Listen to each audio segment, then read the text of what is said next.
expanded. So what's the thoughts with that? And we've seen Amad Diallo and Matthias de Ligt are involved. Are they fit to start? To start, no, but they can be on the squad to the game. And the rest of the players, we have game tomorrow, and then we have to train here Friday. So we need to prepare not just this game, play this game, but also prepare the next game against Brentford. So we took a lot of, especially young kids, to prepare the next game.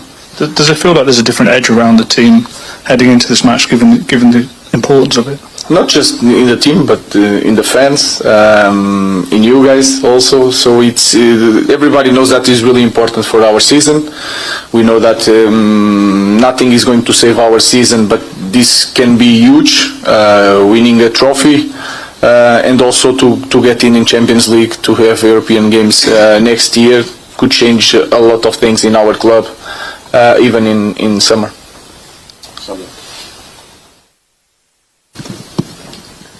Hi Ruben. In the 4 knockout games the team scored 12 goals, but in your past 12 Premier League games you've only scored 12 goals. Why do you think the team is so much better in Europa League than Premier League? I don't know, in that department I don't know, because we had some games that we didn't create situations, but it's not the case in the last games. When we stopped for the national teams, we had against Nottingham we had situations, against Wolverhampton we had situations against Arsenal at our home. So we are creating the chances, but we are not scoring goals, and sometimes you don't have an explanation for that to happen. So if you create situations, you are needed to score a goal, but in Europa League we are scoring more than in the league. I don't have a big explanation for that. Paul. Para Manuel, ¿puedes hablar un poquito sobre la importancia de jugar en la Champions? The importance of playing at the tournament of the Champions. Como decía el míster, esto no va a salvar la temporada. The head coach said this is not going to save the season, but the history of United is written with titles. So that's why we are focused very much on tomorrow and to be able to play in Champions next season. So it's very important, and altogether we're going to try and win. Hi Ruben. You've been very honest about the team's form this season since you took over. There's a scenario whereby you could finish 16th or 17th in the Premier League, win the Europa League and still get in the Champions League. Some people would say that devalues this competition, and it's embarrassing that a team that finishes so low in a domestic league could be in the Champions League. What is your answer to that? I think is the rules. It's hard to talk about that. Maybe it's not, you could say it's not fair, because the best teams, the champions, should be in Champions League, but you have this competition to give a value to this competition. Is one way to reach. It's like one cup in our league. If you win the cup, you go to European games. So is the rules. I don't know if it's fair or not.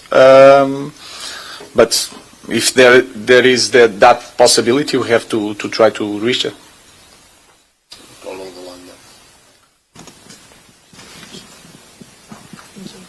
Hi Ruben. Yoka has been mentioned as a potential transfer target. I know that you're not going to tell me if he's the one that you do want, but you brought him in from Coventry and helped him develop into one of Europe's best strikers. Is that the kind of project you want to do at Manchester United, or are you looking to bring somebody in with that experience who can help the younger strikers we already have? Our focus is to help our players that we have. Rasmus scored one goal in the last game. Again, I think you can see that Rasmus has the talent, Josh has the talent, Shido has the talent. We have to improve the players, but to improve the players individually, we have to improve the way we perform, the way we play.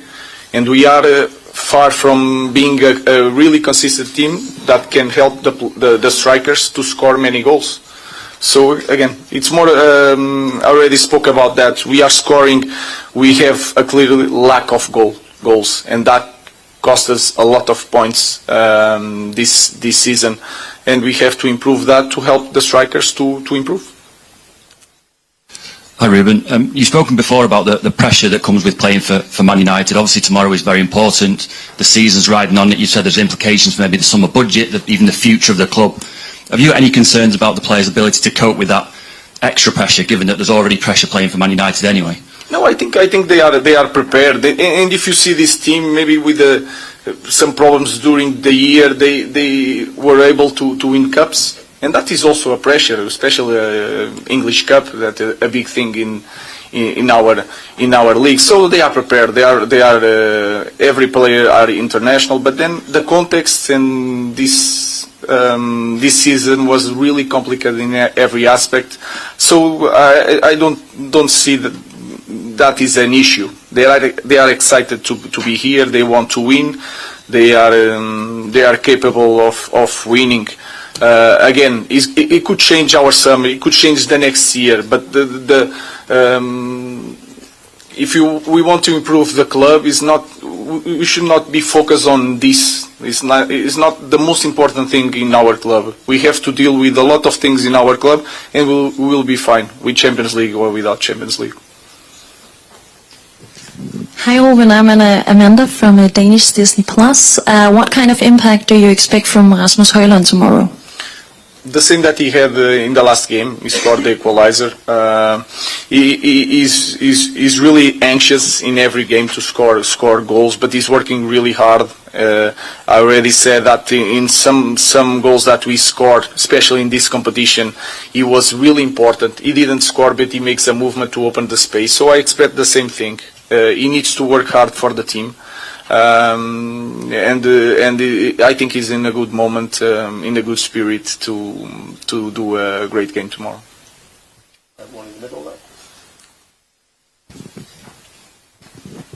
Hi Ruben, Ziggo Sport Netherlands. Could you talk to us a little bit about what that incredible comeback against Lyon has done to the confidence in this team and how far you can reach in this competition? I think it's more a club thing, not in the... everybody knows that when you play in Old Trafford, something special can happen. But then in the next game against Wolves, we create a lot of situations that we didn't score, and that confidence came down a little bit. So this is a little bit like that. We are always searching for a great moment that can change a lot of things. We just need to be consistent. But it was a great night. And sometimes in this kind of season, you have these special moments that you can take, and in this kind of games we can use that to fuel the players to do something more special.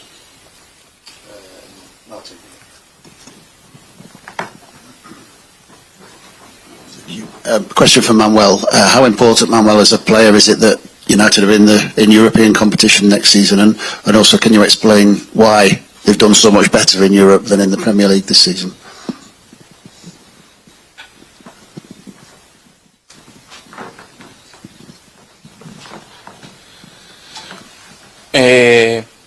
Yo creo que algo... A main difference was the physical part. I think that we felt better playing in Europe, in the Europa League. There was a main difference. And then, as the coach said, we had games in the Premier where we had opportunities and we didn't score, and suddenly we lost points in the Premier League because of small details. Details that in the Premier we cannot miss, and we need to be focused on these kind of details. But I think that's the physical and the attention, sometimes the focus. In the Europa League we were very, very much focused, and that's how we have to work as well and play during the Premier too. When he became the Liverpool manager, talked about the need to turn doubters into believers. Obviously you said already nothing will save your season, but would winning a trophy help you turn some of the doubters into believers? I think it's not the most important thing. Of course, people are going to look in a different way for this season, but especially for the coach. So again, it's something more in the core of our club, that a lot of things we need to change, and we need to be consistent. So Europa League is not going to change anything in our problems. It's going to help us to have Champions League next year. more money to spend, but the problems are still there. So we have to change the minds of our fans with consistency, with the good decisions, good recruitment, good academy. This is what we need to change to take this club back to the top. This is more a shortcut to go to the European Games, nothing more. The problems we need to solve in a different way with more time and be really clear on that. One at the back. Hola Rubén, muy buenas. Hello Ruben, welcome to Bilbao. We're going to see Manchester, a happy Manchester in the build-up, or a bold exit, or if it's a 180-minute game in a way, will it be more reserved in the defensive? We see the games and the way we work. We change each game. If we see the opponent against Bournemouth is a team that can press really high, so we suffer a goal. Building up in the way we build up. Bilbao is more or less the same thing. So we just are focusing the way we play, and then we see the opponent. What is the strengths of the opponent? So we will try to do the same. We are going to play the game that we see, and we are paying attention to the strengths to the opponent. One at the front here from Manuel. Hola Manu. ¿Cómo está jugando? How are you playing with Casemiro? And what have you learned from Casemiro? I'm learning a lot with Cassie. I have a very good relation with Cassie.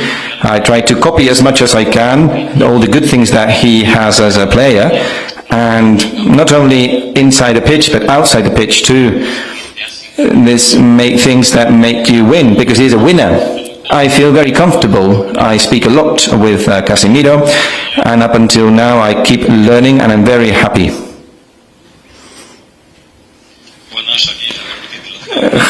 Javier Ortiz de Lazcano. Welcome to Bilbao from El Correo. What strengths do you see in Atlantic in tomorrow's opponents, and what weaknesses, if you see any weaknesses?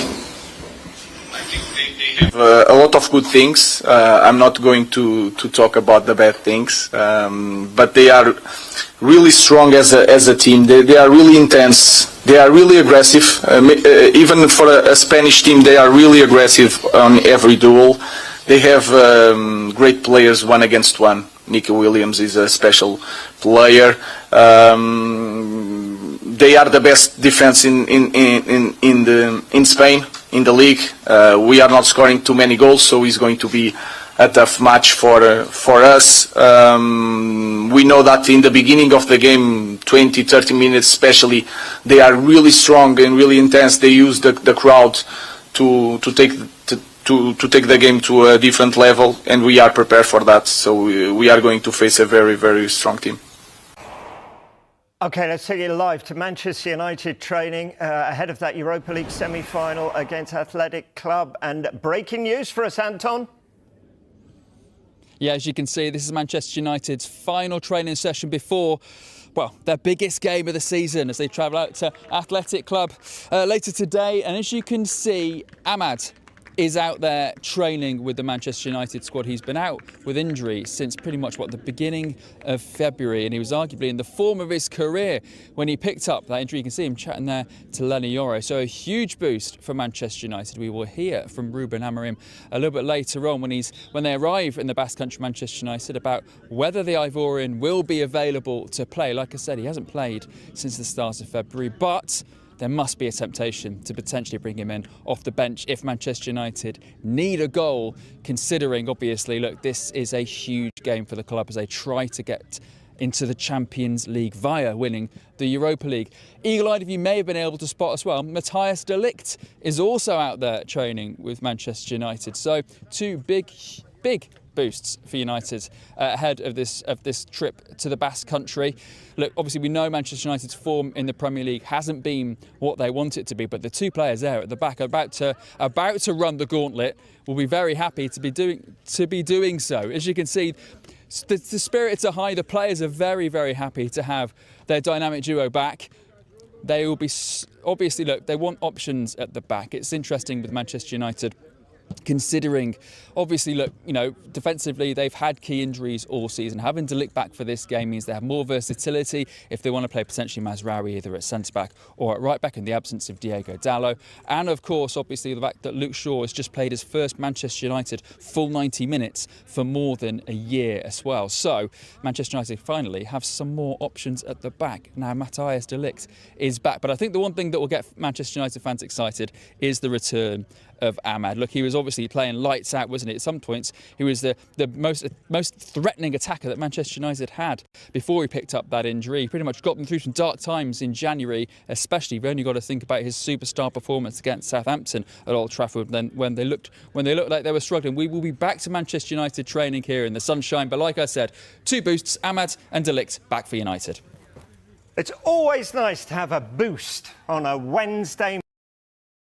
Manchester United have received a welcome boost ahead of their Europa League semi-final with Athletic Bilbao, with both Amad Diallo and Matthijs de Ligt pictured back in training. Amad was arguably United's standout performer in the first half of the season, alongside Bruno Fernandes, but the forward was struck down by a serious ankle injury in February. It means the 22-year-old has missed United's last 21 matches in all competitions, with his last appearance coming in the side's FA Cup fourth-round victory over Leicester 2.5 months ago. While there were initially fears Amad may not feature again for the Red Devils this term, the winger has made significant progress with his rehabilitation and appears to be closing in on his first-team return. The Ivory Coast international was spotted back out on the grass in full training at Carrington for the first time this morning, along with De Ligt, who has also been sidelined with an ankle problem. De Ligt rolled his ankle during United's 1-0 defeat at Nottingham Forest at the start of the month and has been absent for the side's last 6 games. As a consequence, it remains to be seen if Ruben Amorim will be prepared to throw the duo straight in at the deep end for the first leg of United's semi-final with Athletic on Thursday night. The United head coach is likely to provide an update on both Amad and De Ligt when he faces the media for his pre-match press conference later today. The Old Trafford Giants are unable to call on long-term absentees Lisandro Martinez, Joshua Zirkzee and Diogo Dallo for the trip to Spain, with all 3 players unlikely to feature again this season. Aidan Heaven, Tobias Collier and Altay Bayindir have also been nursing injuries and face lengthy spells on the sidelines.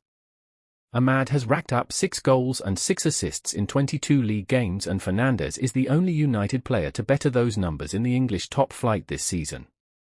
In January, Amad put pen to paper on a contract extension at the Theatre of Dreams, tying him to the club until 2030. "I am really proud to have signed this new contract," Amad told United's official website at the time.